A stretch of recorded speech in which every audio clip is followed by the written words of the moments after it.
Hello and welcome to my channel. I'm Mikhail Peters. I've just gotten home. I was gone for like 24 hours because sometimes if I go to see somebody kind of far away, I just stay over their house. And Diesel was very happy for me to come home and see him because we were separated and he doesn't like being separated from me because he's anxious. And I just went to Wawa, which is very dangerous. Not sure if anybody knows what Wawa is.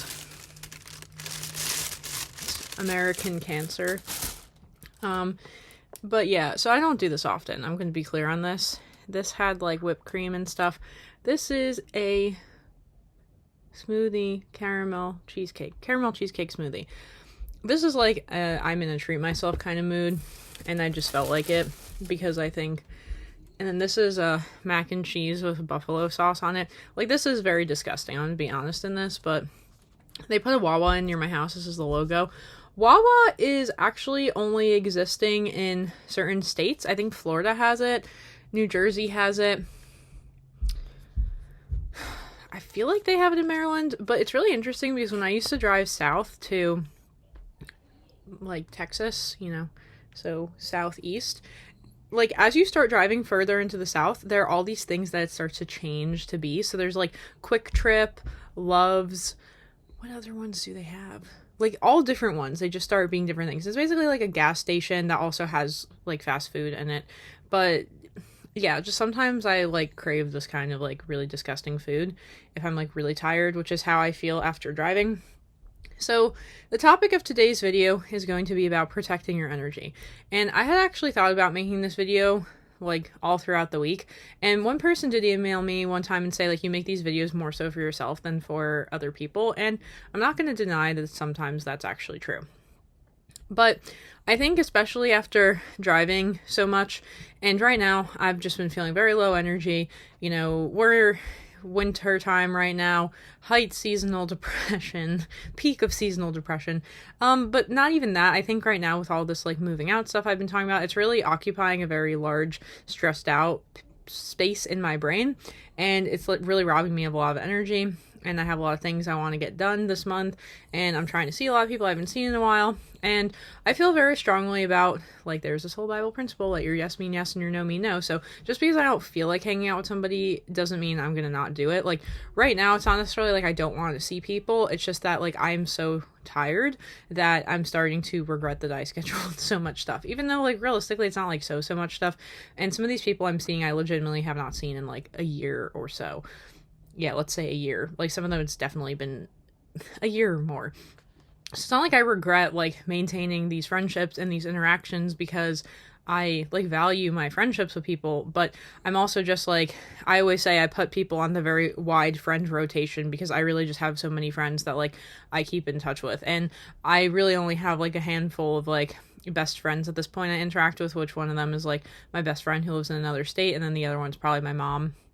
And then I talk to like my grandmother. So, okay, now I have like, let's say like 2 to 3 active best friends. I'm going to call these people best friends because I do talk to them like more regularly than on the friend rotation level.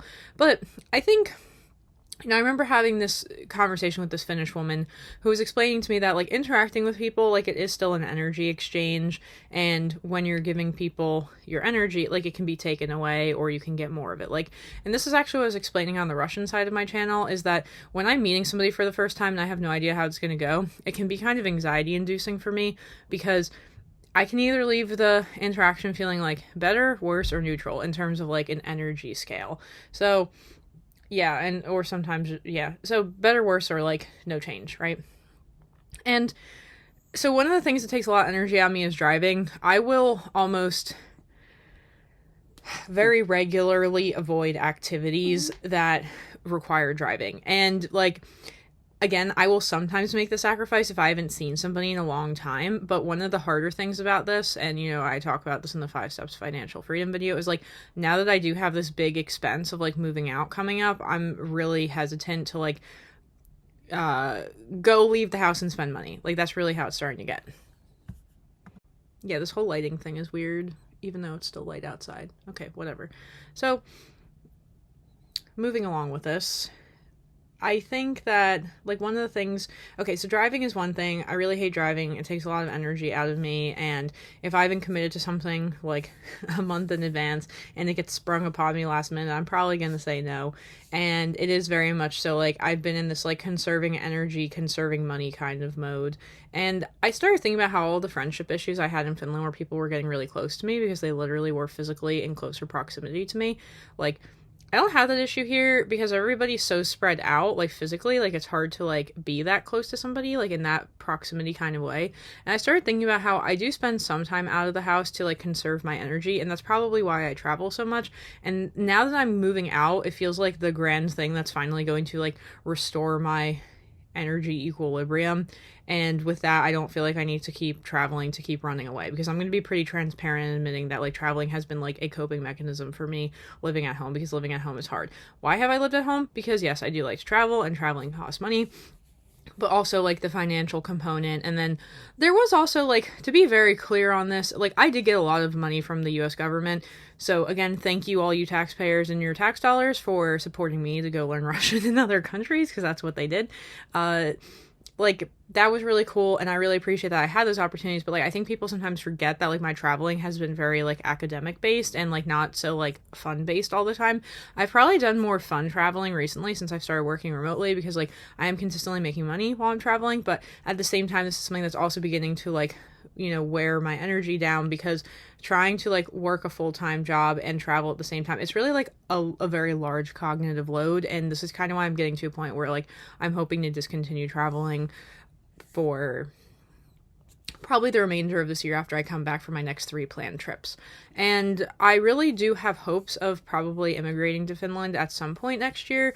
I'm not going to, like, set that in stone, but maybe it's something I'm going to try to manifest over here. I don't know. Because, like, I do want to do that. And, like, you know, maybe I'll just cope with this renting situation now and then throw my stuff in storage and then, like, go commit to a life in Finland for however many years. Then maybe I come back to the US for some years, and maybe I go back to Finland for some years. You know, like, I can do whatever I want to do. That's how life goes. It's great. So, again, I had this Finnish woman telling me, like, you know, protecting your energy, because, like, every interaction is an energy exchange, and, like, I do fully agree with this. And I started thinking about how a lot of this comes down to boundaries, and I did take this assessment where it's like, yes, I have weak boundaries, I knew this, haha, and now they're becoming, like, a little bit more stable or medium, but hard ones I definitely don't have. I feel too much, like, accountability and, like upsetness around hurting people's feelings. Which brings me to my random existential Google of the day. And I Googled, why do I not like it when people feel jealous of me? Because yesterday I was discussing with my friend how I'd rather have people feel pity for me than feel jealous of me. So I feel like a lot of times when people are like, oh, it's so great that you get to do whatever, whatever. And I'm like, yeah, but, like, it's really hard because blah, blah, blah. Like, working and traveling is very hard, okay? Especially when I'm, like, trying to meet somebody else's needs in the process of it. Like, I've worked and traveled with my grandmother. I've worked and traveled with my best friend. And sometimes it can be hard because a lot of the cognitive load falls upon me and I'm trying to simultaneously work. And there was one time where I had a little bit of, like, let's say an emergency that was pretty close to, like, when Harley was dying, actually, and it was, like, my ability to, like, navigate was starting to, like, shut down a little bit. Okay, so now what I want to talk about is my Google of the day, and I'm gonna read it because it's gonna be easier to talk through. And it goes, because I love the AI stuff that Google returns now, and some people are like, oh, why? This lighting is driving me crazy, but I look like a weirdo with the lamp on, so whatever. Okay.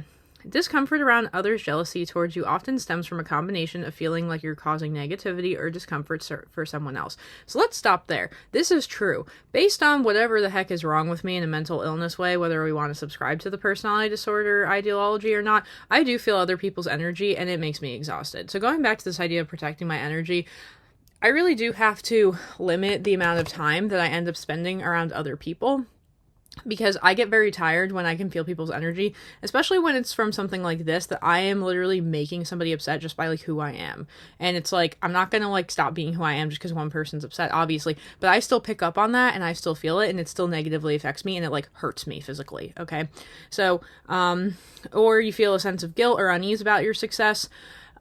Yeah, sure. And the perception that their jealousy might be a reflection of their own insecurities rather than your achievements, making you feel responsible for their feelings. Yes, so I just explained that is true. Now, One of the other things I had been explained one time by a therapist was that there's this like mental crusher thing where basically like if some incoming information about you is being received but you don't agree with it, then you're just kind of like going to disregard it, right? So when people say like really nice things to me that like I don't think about myself, it kind of like I just think it's weird and I like disregard it. This may have also at this point have something to do with the fact that like I'm very skeptical of people who excessively praise me at the beginning of the relationship, because this is a personality cycle of like idealization devaluation. So like anytime I've been in a relationship where there's been an idealization phase, there's also simultaneously been a devaluation phase, and at this point I really just want to like keep some stability there. Like I keep saying at this point, like my objective in life is just for things to be boring, but by the nature of who I am, this seems to be pretty impossible. It's probably the ADHD kicking in. Okay, so I think like part of it is I have such like high standards of myself, or like so much internal criticism towards myself. The idea that people feel jealous of me feels very like laughable, because I'm like, I feel so far away from like the things that I want still. And in some ways I like tell myself I'm like pathetic maybe that I haven't reached those things. I'm just saying. So like sometimes like this incoming information, not only do I feel responsible for people's feelings, but it makes me confused, like genuinely and sincerely. So I'm not loving this lighting, but we have less of a serial killer looking vibe going on, I guess. But anyway, so in line with that, what Google is saying is key reasons why people dislike others being jealous. And this one was insecurity about your achievements, which is what I basically just said. While you might be happy about your successes, sometimes others' jealousy can make you question whether you deserve them, or if you are somehow coming across as arrogant. Now, I strive really hard to be, like, humble in some respects. Like, I've talked about the stuff that I've done very casually, and people are like, wow, like, the stuff you've done is amazing, and, like, you just talk about it so nonchalantly. Now, I don't know if some of this has to do with the fact that, like, I've ended up in a lot of rooms, let's say, where I'm definitely the dumbest person in the room. That's the whole saying, if you're the smartest person in the room, then you're probably in the wrong room, and, like, I do subscribe to that. So, like, I've worked with way smarter people than me at NASA, like, studying at Tech University. Like, I've seen some actual smart people, or, like, being at, like, hackathons. Like, there are some very, very smart people, okay, and I'm, like, nowhere near there. So, like, this probably also kind of gets me, because I've talked about this before, where I'm, like, if I could give up some other things, like, being attractive, or whatever else good things there are that people get jealous of just to be smarter, I would totally do that in a heartbeat, because that is, like, the only thing I would change about myself. And people are like, what the heck, you're smart already, but, like, no, like, I am not, like, good at programming and stuff like this, and I really wish I was. So this is what I'm talking about. Like, sometimes it just, like, doesn't make sense to me. So there's definitely, like, yeah, insecurity, the fact that jealousy can put strain on relationships, because you feel, again, like, responsible for the other person's emotions, or guilt. Yeah, like, either of these things. But this is an interesting point, because I've always felt this way. Jealousy can be perceived as negative, and there's a random fly. Where'd that come from? Okay. Sorry. Being the target of jealousy can make you feel like you are somehow causing problems or drama. That's true. I have felt like I've always caused problems and drama.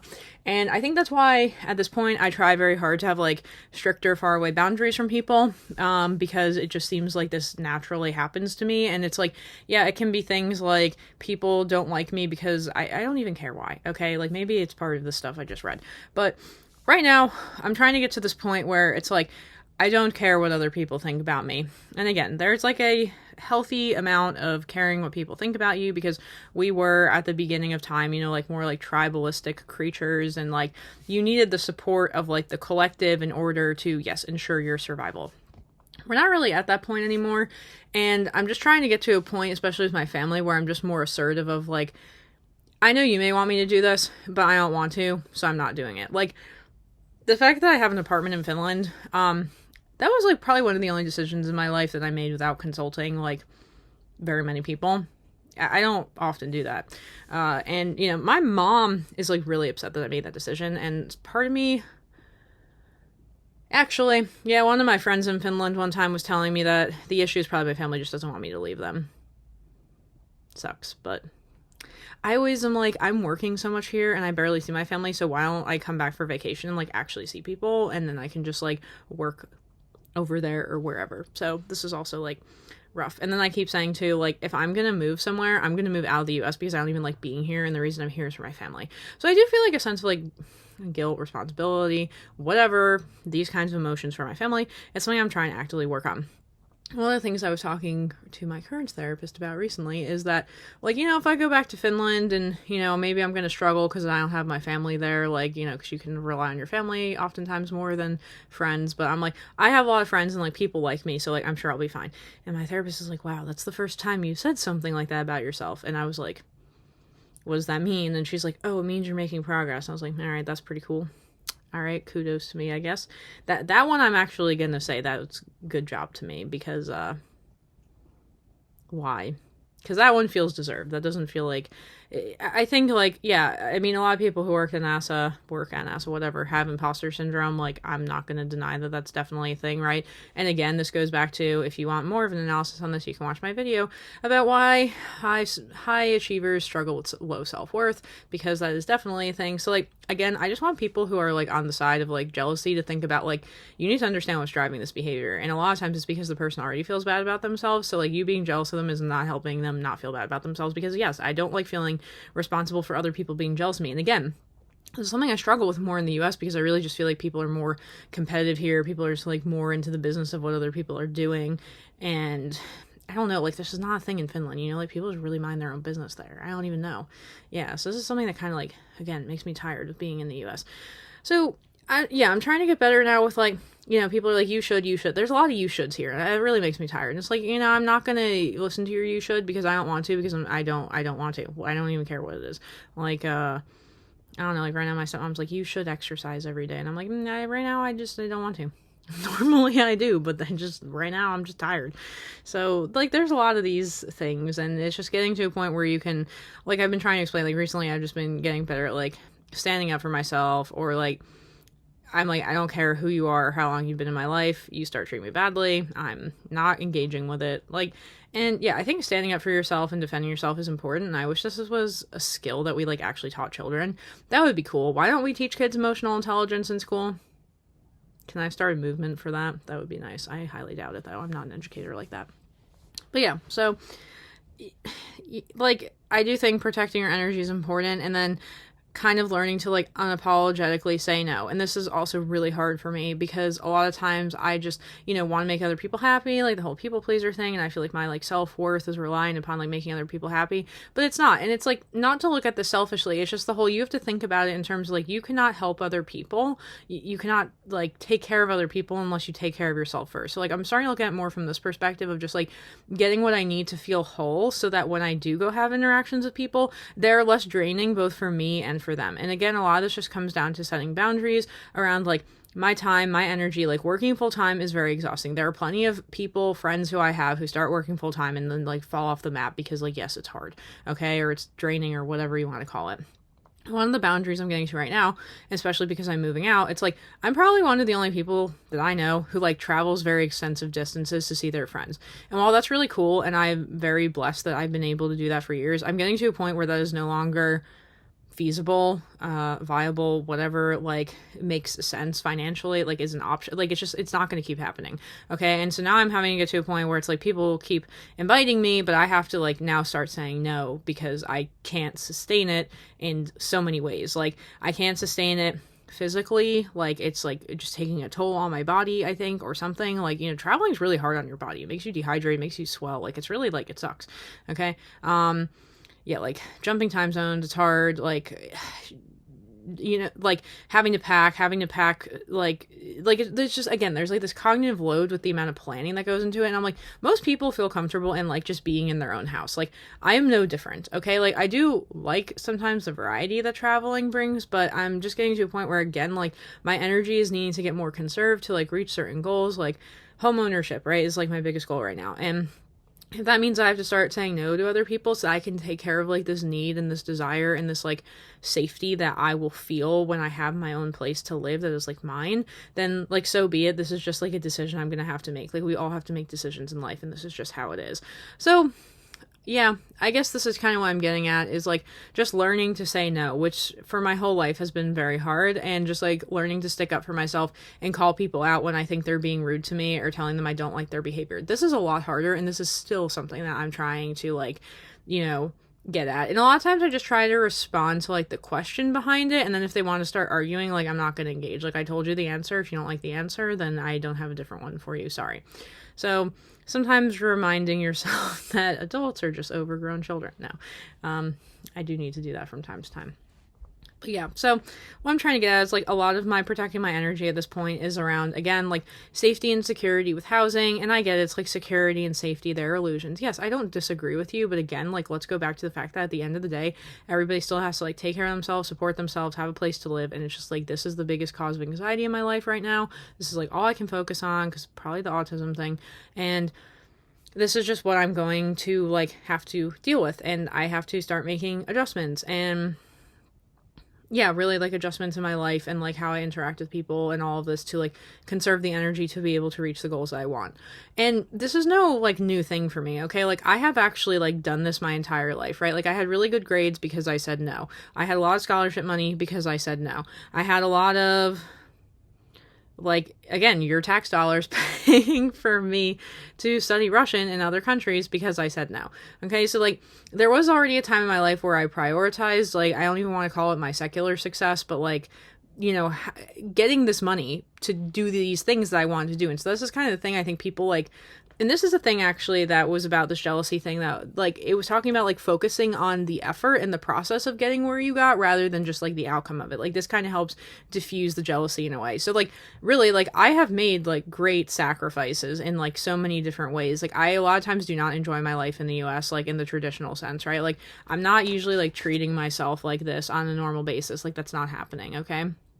So a lot of it is really just like saving money, keeping my head down, working until I get it all saved up, and then I go there. And that's all you see, right? Because that's what Instagram shows you. It's like, oh, the best part of your life. Like people are not seeing the amount of hours I'm putting in, the amount of time I don't spend like relaxing and chilling and watching Netflix, and I don't do these things, okay? Like a lot of like my life is like geared towards like grinding and hustling and working, and it's like and still maintaining other things in my life that are like important to me and have value. And a lot of it too is like I do get exhausted interacting with people, so like a lot of these things are introverted activities, and maybe in some ways I'm fortunate. Like I kind of always felt that way. I was like worried about being more extroverted because I was afraid it would take me away from like my studies and my like inside my brain time.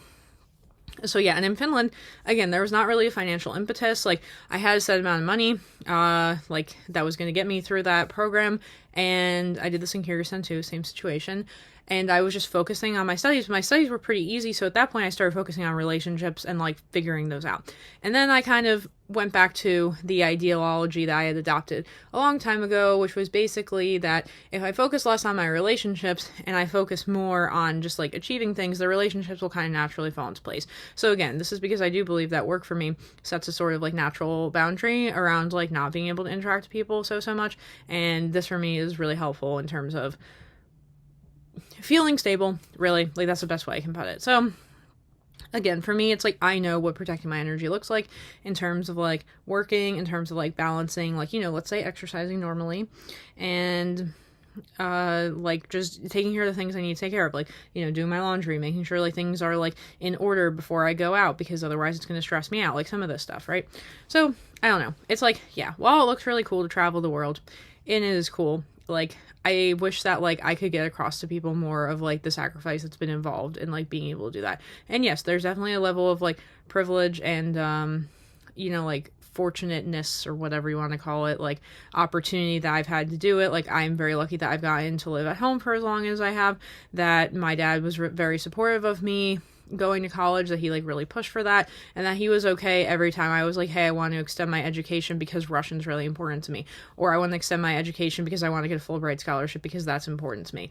So again, I cannot like count my blessings enough with like with the way that this all happened, but like I also don't want to undermine the amount of work that like I really had to involve myself in to contribute to reaching these goals. And again, I say all this why, because like I do want people to feel empowered to reach their goals, but I also want people to understand that like just because things look easy, they're not. And that's a lot of what I try to get across on this channel on both the Russian and the English side. So I guess I'll leave it there today and be back later with other answers to questions. I have to think of more video ideas. All right, so until next time, bye.